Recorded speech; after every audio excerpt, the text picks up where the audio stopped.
આપણું કોઈ પણ કામ કરવા માટે કોઈ પણ સરકારી ઓફિસર જો આપણી જોડેથી લાંચ એટલે કે બ્રાઇબ માંગે કે પછી આપણી લોન ડિસ્બર્સ કરવા માટે કોઈ પણ નેશનલાઇઝ બેંકના ઓફિસર આપણી પાસેથી પૈસા માંગે કે પોર્ટ પરથી આપણું કન્ટેનર છોડાવવાના પૈસા માંગે કે ઇન્સ્યોરન્સનો ક્લેમ પાસ કરવા માટે આપણી જોડેથી કોઈ રિશ્વત માંગે, એવા સંજોગોમાં આપણે કરવું તો કરવું શું? તો જો તમે જાણવા માંગતા હોય કે આવા સંજોગોમાં કઈ જગ્યાએ કમ્પ્લેન્ટ કરવી, એનું નિરાકરણ કેટલા સમયમાં આવી શકે અને તમારી આઈડેન્ટિટી કઈ રીતે તમે છુપી રાખી શકો, તો એના માટે ધ્યાનથી સાંભળજો. હું તમને એક વાત કહું.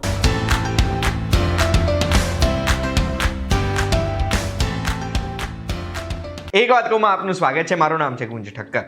વિજિલન્સ વીક ચાલી રહી છે ને, એ દિવસે આપણા પ્રધાનમંત્રીએ સીવીસીના નવા પોર્ટલની શરૂઆત કરી હતી અને એની માહિતી આપણા સુધી પહોંચાડી.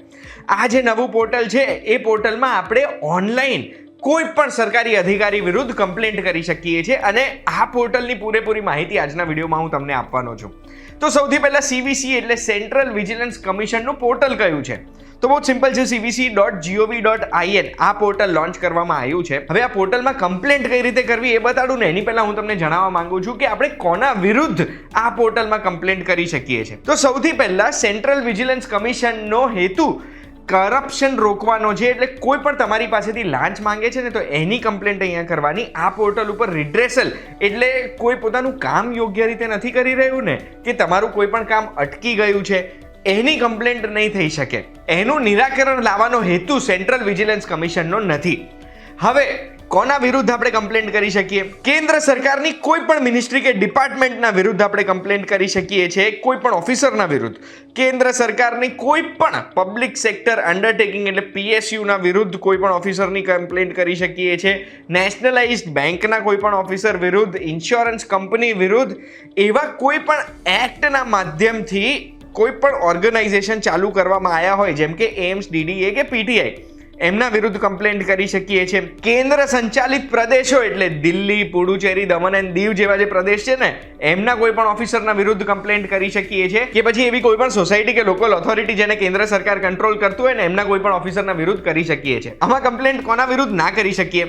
એમના વિરુદ્ધ ના કરી શકીએ જે સીવીસીના એટલે સેન્ટ્રલ વિજિલન્સ કમિશનના જ્યુરિસ્ડિક્શનમાં નથી આવતા. એટલે કોઈ પણ પ્રાઇવેટ ઇન્ડિવિજ્યુઅલ કે કોઈ પણ રાજ્ય સરકારનું ઓર્ગેનાઇઝેશન. કમ્પ્લેન્ટ કરવા માટે તમને સ્ક્રીન ઉપર દેખાય છે એ પોર્ટલ ઉપર તમારે જવાનું રહેશે, cvc.gov.in. અગર તમને આળસ આવે છે આ વાંચીને કોપી કરવાની, તો ગૂગલ ઉપર તમે સીવીસી પોર્ટલ ટાઈપ કરશો તો આવું પેજ દેખાશે, જેમાં જે પહેલી લિંક છે ને, એના ઉપર તમારે ક્લિક કરવાનું છે. એના ઉપર ક્લિક કરશો એટલે આ પોર્ટલ દેખાય છે આપણને. અહીંયા લોજ અ કમ્પ્લેન્ટ જે બટન દેખાય છે ને, એના ઉપર તમારે ક્લિક કરવાનું છે. હવે ક્લિક કરો સિટીઝન લોગિન ઉપર. જેવું એ ક્લિક કરશો ને, એટલે તમને એક વિન્ડોમાં દેખાશે કે કોના વિરુદ્ધ તમે કમ્પ્લેન્ટ કરી શકશો. પણ આ વિડીયોમાં સ્ટાર્ટિંગમાં મેં તમને જણાવી દીધું છે, એટલે તમને આ વસ્તુ ખબર જ છે. એટલે પ્રોસીડ ઉપર ક્લિક કરવાનું છે તમારે. હવે આ લોગિન વિન્ડો આવી છે, તમે પ્રોસીડ દબાવ્યું ને, એના પછી આ વિન્ડોમાં તમારો જો અકાઉન્ટ છે સીવીસી પોર્ટલ ઉપર, તો એની ડિટેલ એન્ટર કરીને લોગિન કરવાનું છે. અગર તમે મારા જેવા છો અને અકાઉન્ટ બનાવવાનું છે તમારે, તો રેજિસ્ટર ન્યૂ યુઝર ઉપર તમારે ક્લિક કરવાનું રહેશે. અહીંયા ક્લિક કરશો એટલે આવું એક પેજ ખુલશે, જેમાં તમારે તમારી બધી પર્સનલ માહિતી એન્ટર કરવાની છે. આ માહિતીમાં તમારું પાન કાર્ડ કે આધાર કાર્ડ પણ આવી ગયું, ઘરનું સરનામું પણ આવી ગયું ને, આ બધી વસ્તુઓ તમે એન્ટર કરશો, ફોન નંબર, ઈમેલ એડ્રેસ સહિત. તો એના પછી તમને આવું પેજ દેખાશે, નેક્સ્ટ દબાવશો એટલે, જેમાં તમારે તમારો ફોન નંબર વેરીફાઈ કરવા એક ઓટીપી એન્ટર કરવું પડશે અને તમારું ઈમેલ એડ્રેસ વેરીફાઈ કરવા માટે પણ એક ઓટીપી એન્ટર કરવો પડશે. આ બંને ઓટીપી વેરીફાઈ થઈ જશે ને, એટલે ફરીથી તમને લોગિન વાળું પેજ દેખાશે, જેમાં હવે તમે જે યુઝર આઈડી અને પાસવર્ડ એન્ટર કર્યો છે એન્ટર કરવાનો, નીચે કેપ્ચા કોડ છે એન્ટર કરીને તમે લોગિન કરશો એટલે ફરીથી ફોનમાં એક ઓટીપી આવશે. જે ઓટીપી તમારે વેરીફાઈ કરવાનું કે તમે જ છો જે લોગિન કરવા માંગે છે, અને લોગિન કરશો એટલે આ તમારું ડેશબોર્ડ તમને દેખાયું.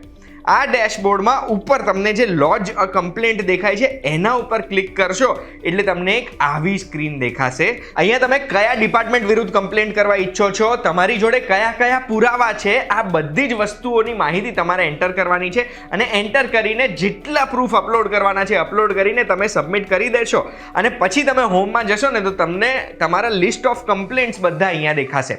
આ જે લિસ્ટ છે, આ લિસ્ટમાં એક કમ્પ્લેન્ટ નંબર આવશે, તો તમે તમારી કમ્પ્લેન્ટ ટ્રેક પણ કરી શકશો કે તમારી કમ્પ્લેન્ટ અત્યારે શું થઈ રહ્યું છે, એમાં શું પ્રોસેસ ચાલી રહી છે. આ બધું થઈ જાય ને પછી સાઇન આઉટ કરવાનું ના ભૂલતા. તમારું જે નામ લખેલું છે એ નામ ઉપર ક્લિક કરશો તો સાઇન આઉટનું ઓપ્શન આવશે. સાઇન આઉટ કરીને જ તમે ઊભા થજો. એક વખત આપણે કમ્પ્લેન્ટ કરી દીધી, એના પછી શું પ્રોસેસ થવાની છે? તો એના પછી જે CVO એટલે ચીફ વિજિલન્સ ઓફિસર હશે ને, એમણે 3 મહિનાની અંદર આપણા કમ્પ્લેન્ટને લઈને એક રિપોર્ટ સબમિટ કરવાનો આવશે. આ રિપોર્ટ સબમિટ થઈ જાય એટલે જે સેલ્ફ ડિસિપ્લિનરી એક્શન કરવાની છે જે તે ડિપાર્ટમેન્ટે એમના ઓફિસર વિરુદ્ધ, એ 3 થી 6 મહિનાની અંદર થઈ જાય અગર કરવાની છે તો. અને કોઈ પણ જાતની પેનલ્ટી જો ભોગવવાની આવે છે એ ઓફિસરે, તો એવા સંજોગોમાં એ પેનલ્ટી પણ 6 મહિનાની અંદર એમણે ભોગવવી પડશે. એટલે ટોટલ નિરાકરણ આપણી કમ્પ્લેન્ટ કર્યા પછી 12 મહિનાની અંદર આવી જાય. આપણે જે આ કમ્પ્લેન્ટ કરી છે ને એના પછી સેન્ટ્રલ વિજિલન્સ કમિશન CBI કે પછી સેન્ટ્રલ વિજિલન્સ ઓફિસરને ડાયરેક્ટ કરશે. એક વખત રિપોર્ટ સબમિટ કરશે એટલે કમ્પ્લેન્ટ નંબર જનરેટ થશે ને એ કમ્પ્લેન્ટ નંબરથી આપણે CVCની વેબસાઇટ પરથી આપણી કમ્પ્લેન્ટનું સ્ટેટસ ટ્રેક કરી શકીશું. હવે આપણે જે કમ્પ્લેન્ટ કરી છે ને એ કઈ પ્રકારની હોવી જોઈએ એ પણ હું તમને જણાવી દઉં. તો કમ્પ્લેન્ટ ફેક્ચ્યુઅલ હોવી જોઈએ, તમારી જોડે પુરાવા હોવા જોઈએ અને ફેક્ટ હોવા જોઈએ કે આવા સંજોગોમાં આવું કરવામાં આવ્યું હતું.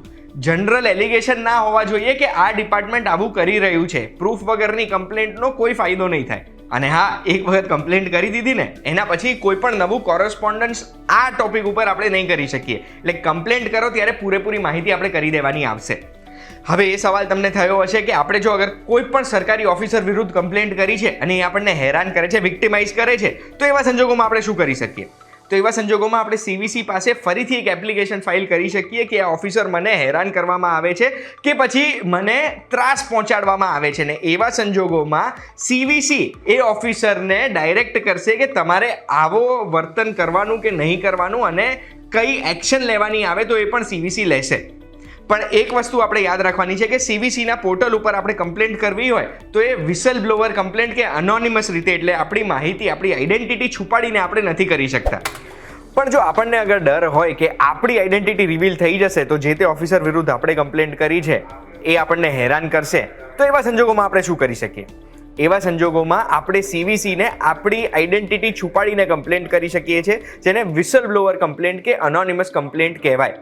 એવા સંજોગોમાં CVCની જવાબદારી બને છે કે આપણી માહિતી, આપણું નામ, આપણું સરનામું છુપું રાખે.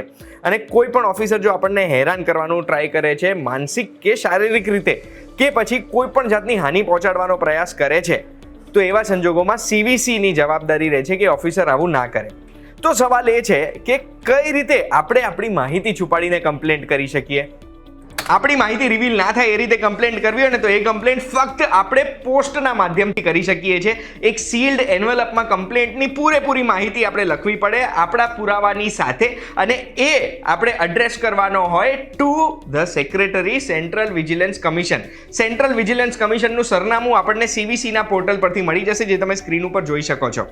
આ જે આપણે એન્વેલપ લખ્યું છે એના ઉપર આપણે મોટા અક્ષરમાં લખવું પડશે કે આ complaint under public interest disclosure છે, કે પછી આપણે મોટા અક્ષરમાં PIDPI લખવાનું, કે પછી મોટા અક્ષરમાં વિસલ બ્લોવર કમ્પ્લેન્ટ લખવાનું રહેશે. આપણે આ એન્વેલપની ઉપર આપણું નામ, સરનામું નહીં લખવાનું, અંદર લેટરમાં આપણે આપણું નામ અને સરનામું અટેચ કરવાનું રહેશે, કાં તો સ્ટાર્ટિંગમાં કાં તો એન્ડમાં. એક વખત આ કમ્પ્લેન્ટ આપણે મોકલી દઈશું તો CVC આપણી જોડે કોઈ પણ જાતનું કોરસ્પોન્ડન્સ કરશે નહીં, કારણ કે આપણી આઈડેન્ટિટી રિવીલ થઈ જાય ને. એવા સંજોગોમાં આપણે અંદર જે લેટરમાં આપણી કમ્પ્લેન્ટની માહિતી લખી છે, કમ્પ્લેન્ટની માહિતીમાં આપણે એવી કોઈ ડિટેલ નહીં આપવાની જે ડિટેલથી આપણી આઈડેન્ટિટી રિવીલ થઈ જાય. કયા દિવસે, કયા તારીખે આપણે કયા ઓફિસરને મળવા ગયા હતા, આવી જો ઇન્ફોર્મેશન આપણે આપીશું તો ભલે આપણું નામ આપણે જાહેર નથી કર્યું પણ આઈડેન્ટિટી રિવીલ થઈ જશે.